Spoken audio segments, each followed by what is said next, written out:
Hello, everyone, and welcome to another episode of the Sacred Rainbow Warrior. I just wanted to come on and do a really quick one about what the second coming actually is, instead of it always being about Jesus. But the times at the moment are really wild, and I hope you can trust me to guide you through this because I've been through the worst of it already. I've been going inwards with my partner.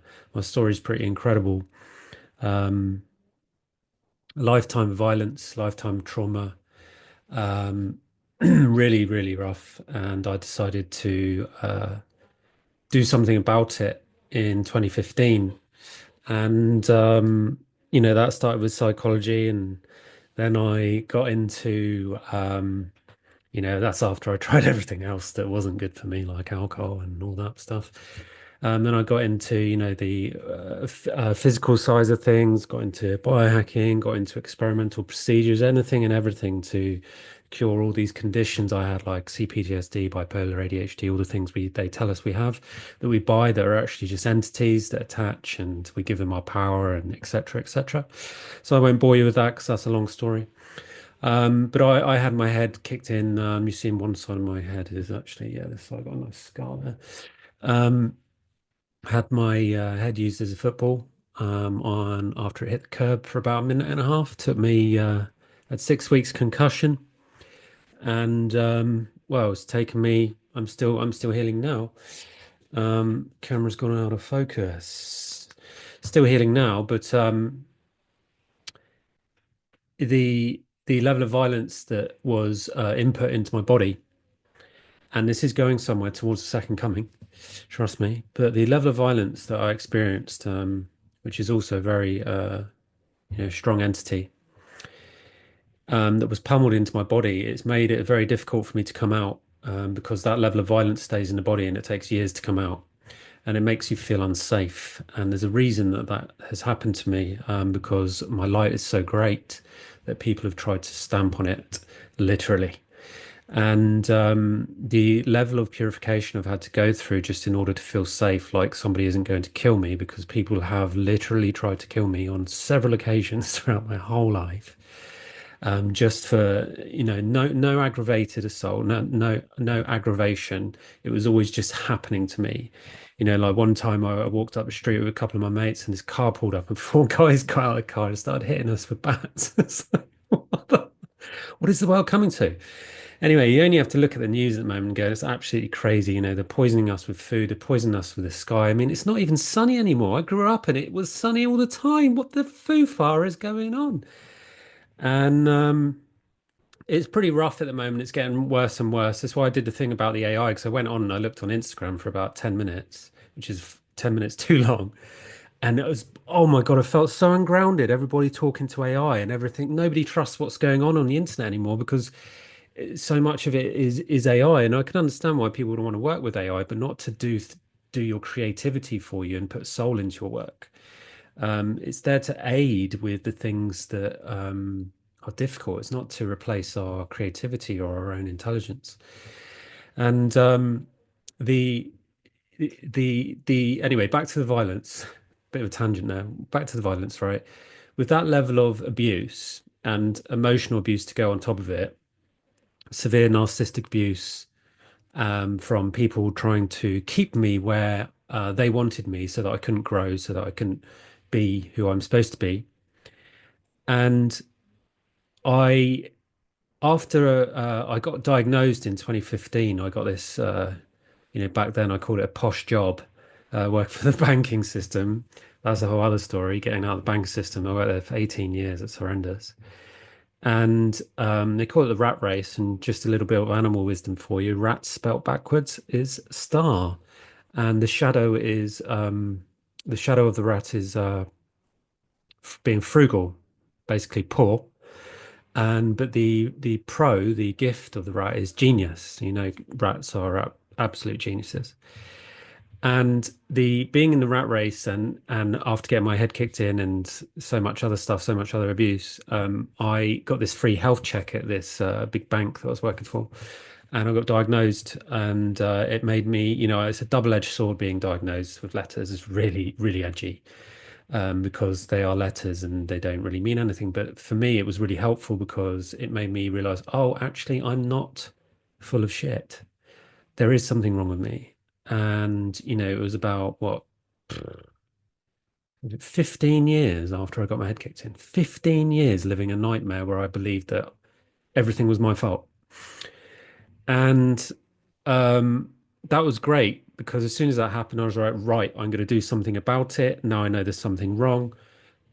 He said, "Do you want to see a therapist?" I says, "Yes," immediately. Booked me. I had about 20 sessions that were free for the health insurance, and then I went with him private. And he after the first year, he said, "I've never met anyone and who's evolved this fast. You've overtaken all of my clients." And I saw him 15 years and I realized I wasn't getting anywhere after a couple of years. He could have told me straight away about narcissism. It took me 5 years to get that out of him. Narcissism is really the key to evolving past psychology. When you know the root causes of narcissism, and I'll be doing courses on this on my website, I'm just about to launch it. You can overcome and heal anything. And to cut a long story short, after psychotherapy and getting a job with some money, I started seeing a physical trainer. I'd already learned martial arts and stuff after getting my head kicked in, to feel safer. So I wasn't frightened of pain anymore. Not frightened of violence anymore. When you receive that level of violence, it becomes part and parcel of expectation. And that's what I mean. Like to get that expectation of fear and getting your head kicked in all the time is very difficult. And I tried everything, really, everything that I could think of. I've got a list somewhere of what I've tried. I took it to extremes. I even had a stellate ganglion block.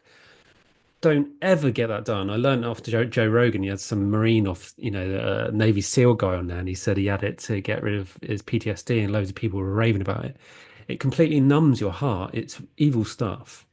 And I had two. I had one in here, one in here, and I found a place in the UK. So I tried that. I tried, Pilates and yoga, biohacking. I was injecting myself with all these peptides and stuff. Um, I tried so much, so much. And then one day my ears pricked up. You know how sometimes your soul's like, ping, that's the answer. I heard ayahuasca.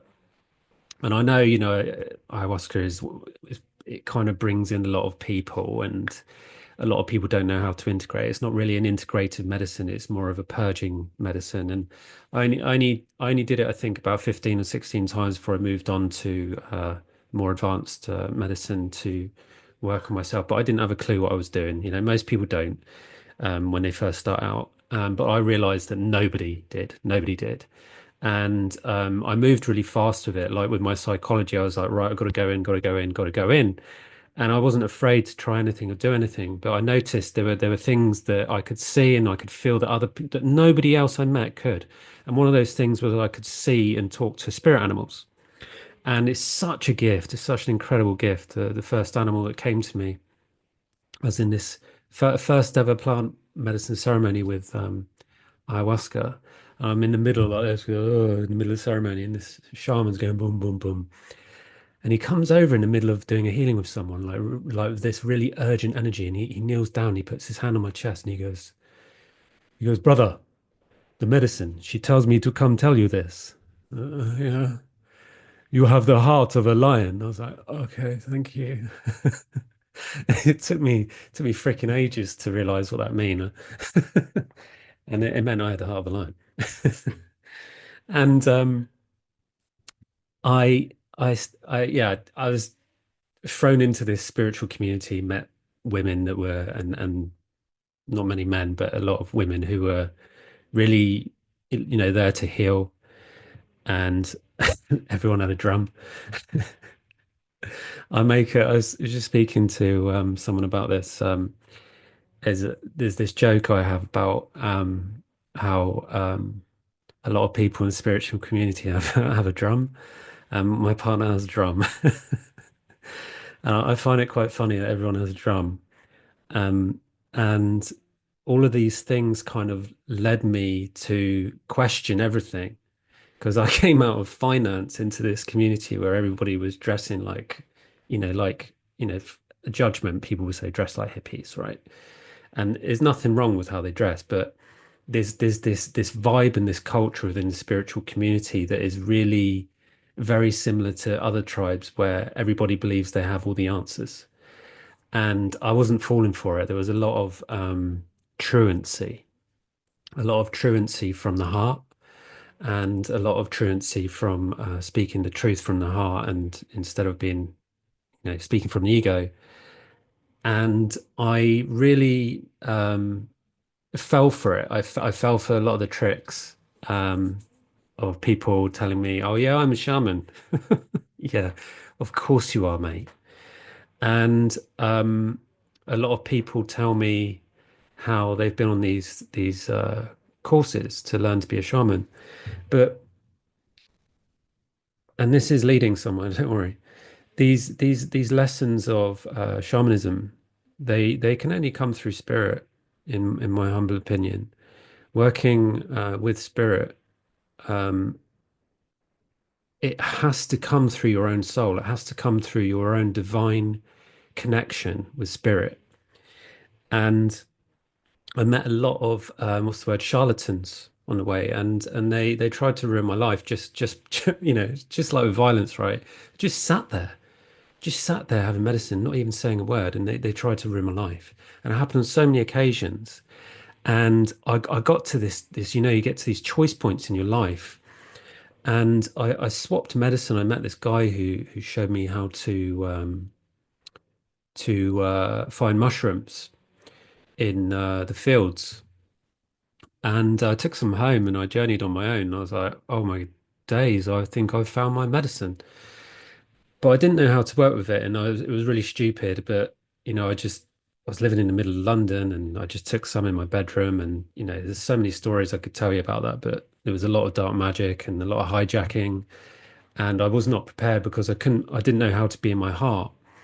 And every woman that I worked with in the spiritual community, like, just come into your heart, just open your heart. And I'm like, how do you do that? And they're like, you just focus on it and open it. I'm like, okay. So I've been on this really long journey for men and for myself so that I could teach this. How the far do you open your heart when it's been closed for so long? A lot of dissociation and shielding and closing. And I see this in so many men, so many men, so many men. And the very few that I have met that can open their hearts, they haven't experienced darkness on this level, and so they don't know how to progress any higher. It's a really strange phenomenon that I've noticed.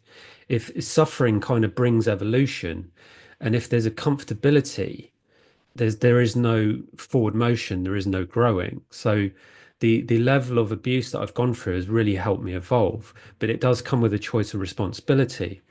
Now, all of this is linked to the second coming because I hit a plateau very quickly with plant medicine. I started in 2019, and by September 2020, so within a year, I was like, this isn't this isn't working. Something else needs to change. I need to work with someone. I need to work with a woman. I didn't want to work in groups anymore. It was really toxic. And I so I reached out to the universe. I was sat in front of my altar. I started, all these women were saying, you need to create an altar. I didn't know how to do that. So I just created one at the bottom of my bed. I got better and better at it. And I sat at my altar and I was crying because I hated my job so much. I was working in finance. I hated it, right? And this was just when COVID hit and the lockdown. And I remember I was actually in the jungle on a dieta when it hit on a freaking leap year. It was the most powerful ceremony ever. Even the shamans and everyone said that. And it was really weird and really mental. And I experienced some horrendous things. And it felt like we were all there to hold the light to protect humanity for what was happening at that time. And um, so I hit this plateau where I couldn't move any further forward with ayahuasca or the medicines that were growing in the field. And I reached out sat at the end of my bed and Alton, I screamed to the universe like in tears, like, please get me out of here, get me out of this job. And I was in London as well, and oh, it's so dense in there. And that was a few years ago. I can't imagine what it's like now with everything going on. Crikey. And I keep telling all my friends who live in London, get out of there. What's coming? If you know what's coming, get out of there. Get far away from cities. Get far away from 5G towers because of what's going to happen. So I reached out and I saw this article online where this guy said that he said, I'll quote what he said. He said, I've done over 700 mushroom ceremonies. I was like, 700 and you still haven't healed? What the Jeff are you doing? And he said, now I only do them on the equinoxes and the winter solstices. And I read that in October of 2020, right before the great conjunction, the super conjunction between Jupiter and Saturn and the winter solstice of 2020, which is a complete game changer. But I was naive then. I wasn't, in spiritual community. I'd just come out of the banking. I didn't have a clue. And I met these couple in the jungle and I said to my friends first, like, I really feel like I want to do a ceremony on the winter solstice. They're like, nah, there's no point. And I was like, really? Like, what is wrong with these people? So I reached out to this couple that I met in Holland. They're like, yeah, come over. And because it's my birthday around that time. I won't tell you when, because yeah. Anyway. And he said, yeah, just come over. And I was like, great. I'm going to spend my birthday away for once. Because I normally you spend it with family. And when I arrived, I I met a woman who was living on their land. Her name is Hazel. And she said, I've just discovered mushrooms. And I was like, yeah, me too. She said, I'm gonna go into I went in the forest a few weeks ago and took some. Do you want to come with me? And I was like, yeah, I do. Yeah, yeah, yeah. This English woman in the middle of Holland, right? And we did a ceremony together on the winter solstice, not in the forest. We did go in the forest, and that was really wild. It's only so much I can tell you. It's top secret. And yeah, the winter solstice was absolutely extraordinary. All these spirits, like it was like the light and the dark came in. And when I mean the dark, I don't mean the pure deep dark. I mean them, the people who run the Matrix. They came in and they were horrendous. It's the first time I'd ever been introduced to them. Complete a-holes. But also the Egyptian pantheon came in to help us protect us because we were so naive that we didn't even know how to run a ceremony, like we were learning and it was really dangerous what we did. But 8.5 grams I took. That's like nearly double a hero's dose because I had this enormous ego blockage that was preventing me from accepting the feminine as equal. And I was in a ceremony with another guy, and he refused to let go of his ego. And I make a huge quantum leap then because of the level of astrological power that was going on there. I quantum leaped a lot of the people who had helped me get to that level because of the sacrifice I made. And I only took that many, which is an enormous amount of medicine. I only took that. I've never taken that much ever again, by the way, but I only took that much because of the level of resistance that was attached to me. That's how dark those times were for me.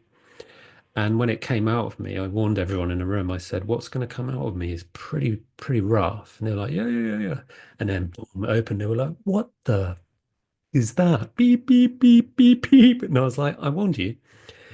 And it was basically a big chunk of patriarchy, right? And I just let it out. And it went through this portal and it went out right. And it was a great sacrifice and it created all this light that helped humanity and everything, right? And so, cut a long story short,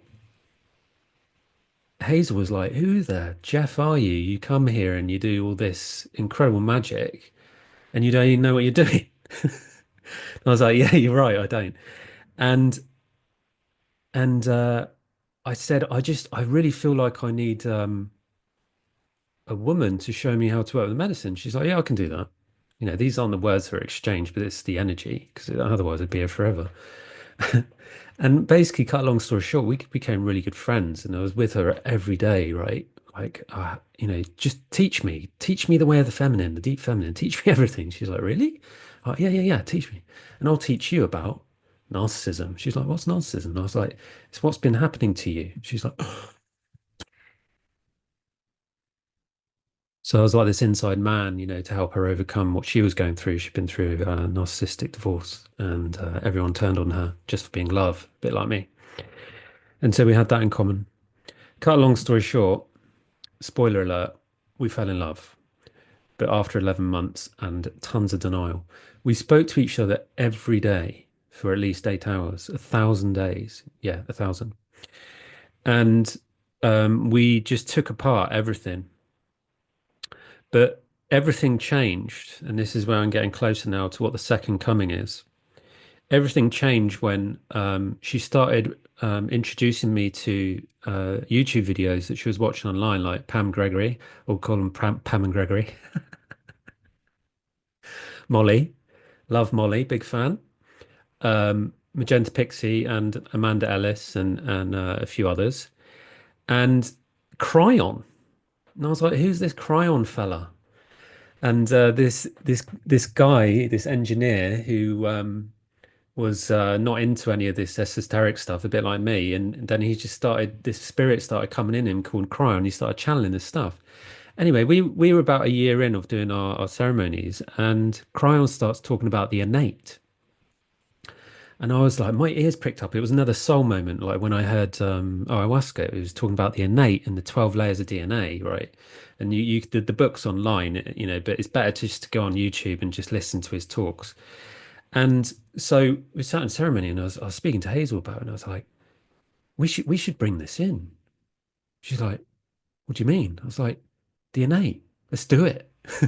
She's like, what do you mean? I go, let's do it. Let's open the innate. And so we're in ceremony, we open up the innate, and all this incredible soul gifts started coming back. Like I could see through, like X-ray vision, like Superman, and I could see through dimensions, and Hazel could do all sorts of cool stuff. But I won't speak for her. But it's incredible what comes in, and it's just this never-ending layers and layers and layers of healing, and it's all about healing what through the Akash, through the layers of DNA, because they hold all the hidden coding and the destroyed coding that has happened, like they've done with the jab and stuff. And it goes back, thousands, hundreds of thousands of years. I don't fully know how many years because time really doesn't exist when you work on this level. Like today is the same day as yesterday, right? We just label the days, and that gives them energy. But even the calendar's out of whack. 12. There's actually 13 months anyway. Um, when what was I saying? So brought in the innate, and all this cool stuff started happening, right? Now, it took us years to embody the innate, but when it did, it's wild. It's unbelievable. I've never met anyone else that's actually gone that gone that deep or that high, deep and divine, into it. But me and my partner, we ran with it, absolutely ran with it. And we discovered that, and this only happened recently, actually, I think it was last year, because we keep very close contact with our guides, and we get a lot of divine guidance from them verbally through channeling and other ways, like, I do a lot of channel writing and stuff. And one of the incredible things that I realized is that these people who are rising, there's people talk about the 144,000, which is the people who hold the connection to the light grid to support this new evolution. And we've been really doing our best to support the light grid, but there is also an earth grid, which is hidden deep in the earth, which is really deep wisdom, which connects, anchors us into earth, which is really important because they've tried to cut us off from source above and below, right? This is why my channel is called the Sacred Rainbow Warrior Prophecy, because we are the rainbows, the chakras are all the colors, and we're the bridge And at the moment, the stars are in an arc in the sky, and Noah's Ark, the animals. It's all about the animals. It's so big and it's so profound, right? And the second coming is essentially the people. It's the people who are awakening that are doing the work. It's not one person. It's not. It's not. I'm sorry to say, but Jesus isn't coming back. I'm sorry. I'm sorry. That's not to say his energy is not reincarnated through us, of course, along with Mary and many other avatars. And one of the great things about knowing this is that we can stop searching for heroes and search within. And this is where the true healing and the true power comes from. When we stop hoping that somebody's going to come and save us and realize that we are the second coming, that is when everything will change. Tune in next time for another incredible, incredible video. Bye bye for now.